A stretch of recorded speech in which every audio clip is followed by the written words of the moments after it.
Sales went down and inventory went down too. So, what's up with the Vancouver real estate market?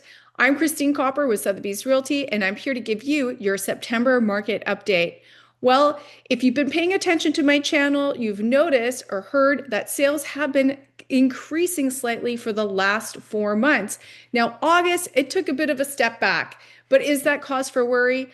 I would say not. August is typically one of the slowest times of the year. And quite frankly, we've been actually having a more active market during the summer than we typically have. It's like our spring market moved into the summer, or really, we've just had this steady eddy amount of sales that have been transacting about 2,000 sales per month. However, we have seen a slight peak in July where we hit the highest sales we've seen so far in 2025. Now, we're going to take a look at August numbers, see how they fared, and also take a look at some of the other numbers and see if things are truly starting to normalize in our market and what could be coming next. Okay, so we did 1,959 sales in August. That was down 14% month over month. So it does sound like a big decrease. However, I'm not too worried about it. This is very consistent for the summer period in our market. And we've actually had sales in and around this level in, I think it was 2020 or 2021, 2018. So we kind of bounce around like 2,200 sales. So this to me is just people finally taking a break. It's the end of the summer and it's a typical seasonal slowdown in August. Having said that, sales were actually up 3% year over year. So like we've been seeing these little bit of a rebound in our market. We're still in a very rough market, one of the toughest markets we've ever seen, but we're starting to see some signs of resilience or what they call green shoots because we actually did more sales this August than we did last year. And I would say that it was actually just this year where things really came crashing down hard on our real estate market. Not that prices have crashed necessarily, it's just that we're really in the thick of it now with respect to the amount of inventory that's accumulated since last year, downward pressure on prices, as well as lower buyer activity has been the theme of this year. And so therefore that puts downward pressure on our market. And you can really see that rise in our inventory earlier this year. So being up in sales is a good first sign of positivity to come. How do these sales compare to the 10-year average? Well, we're actually down 19% below our 10-year average for sales, which is a double digit. And it has typically been that way this year. However, it is improving. And compared to 2024, last year's sales at this time were 26% the 10-year average. So there are some good signs that this market is starting to begin its recovery. Now, what does that mean for buyers? It means that we're still in the thick of it, and it looks like things are getting a little bit better. You're still in the driver's seat. You still are able to negotiate. And if there's a window, I would say it's now, particularly since we've seen that starting of an uptick in July. And we are starting to, even reports within our brokerage, starting to see more multiple offers and things like that start to happen. So is this scenario going to change overnight? Not necessarily, but perhaps that gap to negotiate and take your time and really find the best deals for you could be closing in the next, short to mid-term. And who knows what's going to happen as things change. Now, coming back to new listings, these are the new listings that came on the market in August. Again, it's typically not a time that we see a lot of listings come on because most people are on holiday. Many sellers consider waiting until the fall when they know we have our second wind. People are back from holidays, kids are back in school. That's when we see the next wave of listings come on, as well as buyers come out of the woodwork. We don't anticipate there to be a large amount of new listings in August. However, 4,225 homes came on the market. Now, that was down 25% month to month, a strong decrease compared to July. So, not as many sellers coming to market. Again, typical for the season. Now, this was up 3% year over year, so marginally more new inventory inventory came on, but nothing to really worry about. And with respect to how does it compare to the 10-year average, it's just 1% above the 10-year average. Sellers have calmed down a little bit, as you would expect for this time of year. So I wanted to take a look and see, well, how did this compare to 2024? And 2024, the new listings were up 17% above the 10-year average at that time. So you can start to see that this trend is shaping up, where it feels like we're starting to come out of what I would call the bottom of this market. Now, total active listings, this is the total amount of homes that's available for sale on our real estate board, the Greater Vancouver Realtors, which stretches from Whistler all the way out to Maple Ridge. So we're talking very high level. If you want to get into your specific market, please reach out to me and we can do all of these numbers for you and get very granular on your target market and your product to give you a better idea of perhaps what type of asset you're holding and how that product will perform in today's market versus if you're a buyer, where the opportunities are and what you're looking for. We can put all of these numbers together for you. Active listings, 16,242 homes are available for sale right now at the end of August. That's down 5% month over month. So we're starting to see a little bit decreasing inventory, which is a good sign because it's been inventory that's truly been impacting our market, coupled with weak demand. Now, year over year, we're still up 18% over last year's total inventory for this time. And the big one is we are still 37% above the 10-year average. However, this is better than it was previously when we were sitting in, above 40% above the 10-year average. Now, how did this compare to last year? Well, last year in 2024 in August, total available inventory was 24% above the 10-year average. So you can see that we're still in a high amount of inventory for our marketplace and one of the highest that we've seen in over 10 years. But things are starting to look like they're going to tighten up. And a couple of things can prompt that quite quickly this fall, which we'll talk about. Now, months of inventory, 8.2, that's up 9% month over month and up 12% year over year. And in fact, last year at this time, we were at about 7.2 months of inventory. We're sitting at 8.2, and that is again in a buyer's market territory. 6 months and above is that buyer's market territory. 4 months and below is your seller's market territory. So we've been kind of hanging around here. Things have been bumping around.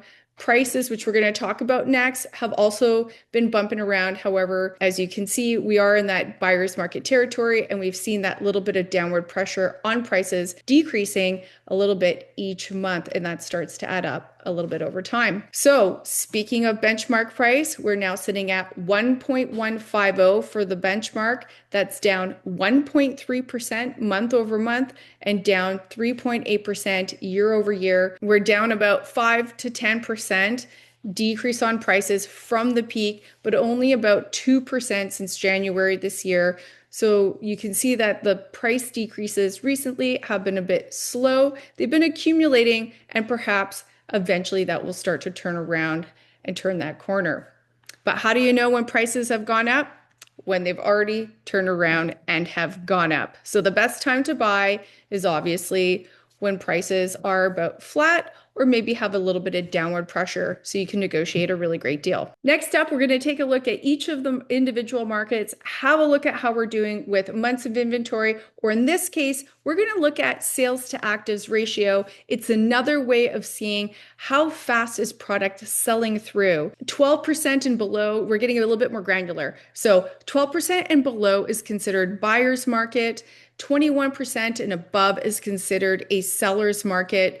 We're going to take a look at each market, west side, east side, detached condos, see what they're looking like in those particular market, as well as your average price, and a little quick look at the condo downtown market. Today, we're going to do something a little bit different when we take a look at each of our west side and east side markets. We're going to look at sales to actives ratio. This is very much like months of inventory, but it gets a bit more granular. In this case, what we're looking for is 11% and below is considered buyer's market, 22% and above is considered seller's market. And we're going to take a look at each of these submarkets, see where they're sitting, and what the trend has been so you can get a feel of where prices are headed as well as their average sale price. And we'll take a quick look at the downtown West condo market as well. Okay, West Side detached houses are sitting at 8%. So we're sitting in a buyer's market. So 8%, same as July and coming off a little bit here from June,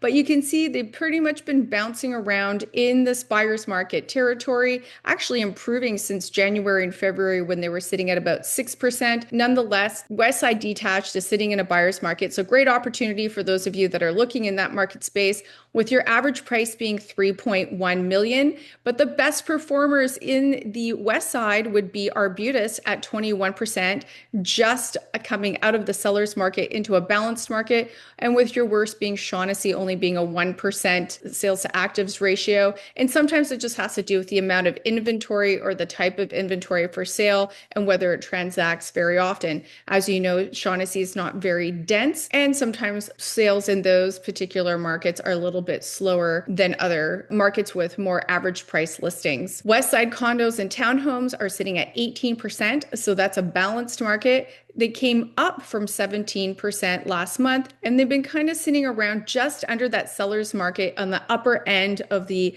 balanced market territory with an average price of $887,500. And your best performing neighborhood is Fairview at 38% as a seller's market. So that's very strong. And your worst being South Granville at 3%, being a very solid buyer's market. A quick peek at downtown West condos and townhomes, they're sitting at 11%. So they're in a buyer's market. This month came in at 11%, so just under that balance going into buyers. And that's been the case here, except for in April where they bounced into a balanced market, but have literally been just at the top end of the buyer's market territory. Your best performing neighborhood is Yaletown at 15% in a balanced market, and Cole Harbour being the worst performer at 3% being a buyer's market. So remember, some of the opportunities are if you're located in a market that might be stronger than the one you want to move into, there is a delta there that you could actually take advantage of as you're either moving up or moving down from your detached home into your, say, downsized condo, or a condo going into a townhome in a different sub-market. Now, East Side detached houses are sitting at 10%, so they're in a buyer's market. Last month, they were at 9%, so they're improving over last month, but you can see that they were, in that balanced market territory not too long ago, but have really been bouncing around on the cusp of balance to buyer's market, with your average price being 1.750. And your best neighborhood in August was Strathcona, performing at 25%, and in the beginning of the seller's market. And the worst performing market was Collingwood at 1% as a buyer's market. Lastly, we have East Side condos sitting at 16%. That's a balanced market. Came off of 20%, which was very close to a seller's market, but has been hanging around at that top end of that balanced market with a little bit of a slowdown here in the summer. We'll see if that will change as we head into the fall. And the best performing markets were Champlain Heights and Renfrew Heights at 50%. Those are extremely strong sellers markets, and the worst performing being Fraserview and South Vancouver.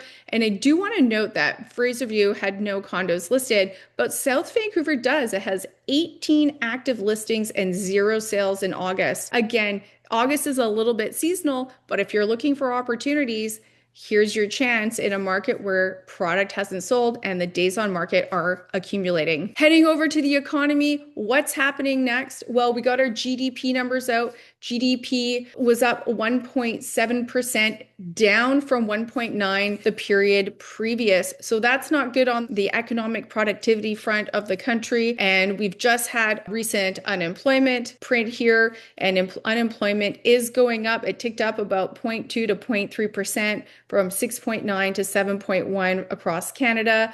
And I think it was about 5.9 to 6.2 in BC. So we have unemployment ticking up in BC as well as across the country. So this is shaping up. We're starting to see a little bit of weakening in the economy, which could be positive indicators for the Bank of Canada to decide to make a different interest rate decision this month that we're going to talk about next. But CPI has also been trending down, so inflation hasn't really been a big fear for the Bank of Canada. However, our core inflation, the one that they really watch, has been sticky and staying right around, that 3% level and not really easing off. And I think that they're really saving any further interest rate decreases when we have more economic data that supports an interest rate decrease. They only have a couple more bullets left in that gun, and they only want to use it when they really need to use it. And so far, we've been bumping along, but we are starting to see some downward pressure with respect to the news out there, and we could potentially see a rate decrease here this fall. Now, speaking of which, the Bank of Canada is meeting on September 17th. They are going to have this increased unemployment and decreasing GDP. So there is a chance that we could see a decrease here in September, but perhaps because even retail sales are still really strong and we still have that little bit of stickiness with our core inflation, they might wait to see a couple of more reports to see how the economy is performing before they decide to decrease interest rates further. And we do have a couple more meetings left this year. So whether it's this meeting or the next one, if things aren't looking good, then we might see another interest rate decrease later this year, which, on the other hand, it could be the factor that helps stimulate even that much more activity, which could then start to close that window of opportunity for anyone that's been sitting on the sidelines, wanting to get into the market, or has been actively out there. Another interest rate decrease could be the precipice of a little bit more activity, which could then turn up the heat a little bit on the market. Not a ton, but just enough that we start to chew through some of that inventory,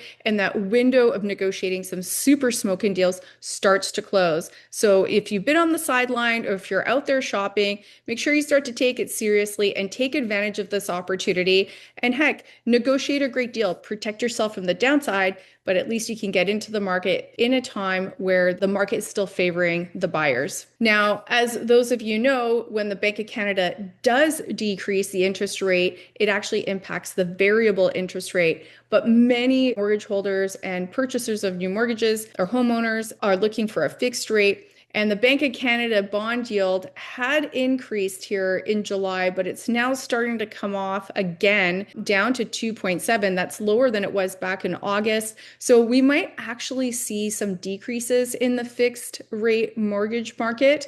But I think that the big banks are going to take some time here because it's been a real yo-yo, and we'll need to see how things play out with future economic prints, like more job market and economic data, to really figure out where the bond market is going to head. Now, in other news, one big developer that we follow is Westbank, the creator of Vancouver House, Shangri-La, Butterfly, and other prominent real estate in the city of Vancouver. And they were partnered up on the Sanok project, which is just on the west side of the Burrard Street Bridge.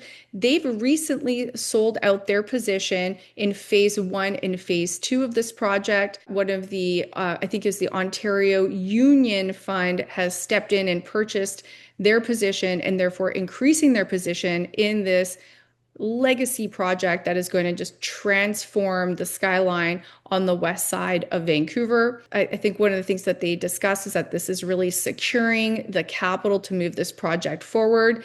And it's a bit of a sign of the times for developers like Westbank, who have been selling a lot of their assets, probably raising capital just to deal with the challenging market that we're experiencing today in the developer space. I also heard of another property that went into foreclosure. It was a commercial property. It was supposed to be sold to a medical company, and they backed out of this deal at the last minute. And it's a medical building over by St. Paul's. So there's definitely carnage in the development space. But meanwhile, the resale market is bumping along, and hopefully you're taking advantage of it. Well, that's it for September's market update. I look forward to hearing from you with any questions you may have, and I look forward to connecting with you next month. Thanks so much, and take care.